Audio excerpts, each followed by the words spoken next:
పాకిస్తాన్కి ఇప్పుడు ఢిల్లీ ఒక మంచి అవకాశం. ఈ అవకాశాన్ని ఉపయోగించుకోవడం కోసం పాకిస్తాన్ రెండు విధాలుగా ఉపయోగించుకుంటుంది. ఒకటి, తన సోషల్ మీడియా ఎవరైతే ఉన్నారో సోషల్ మీడియా ప్లాట్ఫామ్లో ఉన్నటువంటి కొన్ని ప్రొఫైల్ను ఉపయోగించుకొని, ఇన్ఫ్లుయెన్స్ని ఉపయోగించుకొని ఈ యొక్క ఉద్రిక్తత పరిస్థితులను క్యాష్ చేసుకోవాలని చూస్తుంది. ఈ విషయాన్ని వెంటనే భారత ప్రభుత్వం గుర్తించింది. ఢిల్లీ పోలీసులకు ఇన్ఫార్మ్ చేశారు, వాళ్ళు నిఘా సంస్థకు చెందినటువంటి వారు.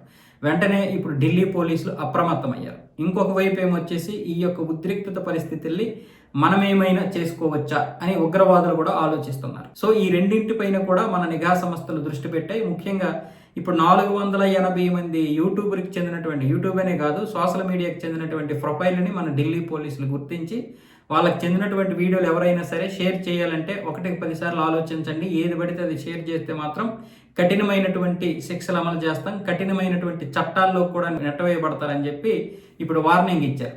దీనికి సంబంధించి 2019లో జరిగినటువంటి ఈ సిటిజన్షిప్ అమెండ్మెంట్ యాక్ట్ అనేది ఒకటి ఉంది కదా, CAA, దానికి సంబంధించినటువంటి వీడియోలు కూడా ఇప్పుడు పోస్టులు చేస్తున్నారు. అంటే ఈ ఉద్రిక్తత పరిస్థితులను క్యాష్ చేసుకోవడానికి మళ్ళీ ప్రజల్ని రెచ్చగొట్టేటటువంటి ప్రయత్నాలు చేస్తున్నారు. అవి మతపరమైనటువంటివి కావచ్చు, లేకపోతే సామాజిక పరమైనటువంటివి కావచ్చు. కాబట్టి మీరు ఇలాంటి వీడియోలను షేర్ చేస్తే మాత్రం, అంటే అవి వాట్సాప్లో కావచ్చు, లేకపోతే ఇతర ప్లాట్ఫామ్లో కావచ్చు, ఏ సోషల్ మీడియాలను షేర్ చేసినా సరే కఠినమైనటువంటి శిక్షలు అమలు చేస్తామని చెప్పి ఇప్పటికే ఢిల్లీ పోలీసులు అయితే హెచ్చరిక జారీ చేశారు. అంటే పాకిస్తాన్ ఢిల్లీని ఎలాగైనా సరే మళ్ళీ తనకు అనుకూలంగా ఉపయోగించుకోవాలని చూస్తుందన్నమాట.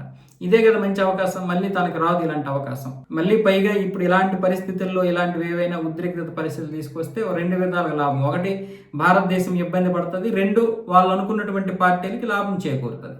కానీ విషయం ఏంటంటే ఇప్పటికే నరేంద్ర మోదీ ప్రభుత్వం ఇలాంటివన్నింటినీ కూడా చుట్టుముట్టేసింది. ఆల్రెడీ ఎక్కడ వారికి అక్కడ ఇచ్చి పడేస్తుంది.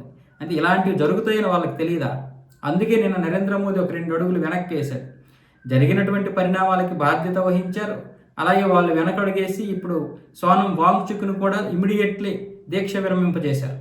ఎందుకు అంటే పరిస్థితులు చాలా దారుణంగా ఉన్నాయి.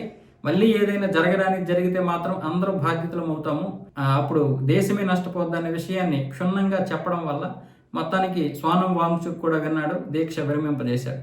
సో ఇప్పుడు ఇదంతా చాలా మందికి నచ్చట్లేదు. మీరు దీక్ష విరమించడం ఏంటి, ఏదో ఒక విధంగా దీక్ష చేయొచ్చు కదని ఇప్పుడు వాళ్ళకు కూడా చెప్తున్నారు, విద్యార్థులకు కూడా. మీరైతే దీక్షను ఎట్టి పరిస్థితుల్లోనూ విరమించకండి, ఎట్టి పరిస్థితుల్లోనూ ఈ రాయబారాల కోసం, చర్చల కోసం వెళ్ళకండి అని చెప్పి.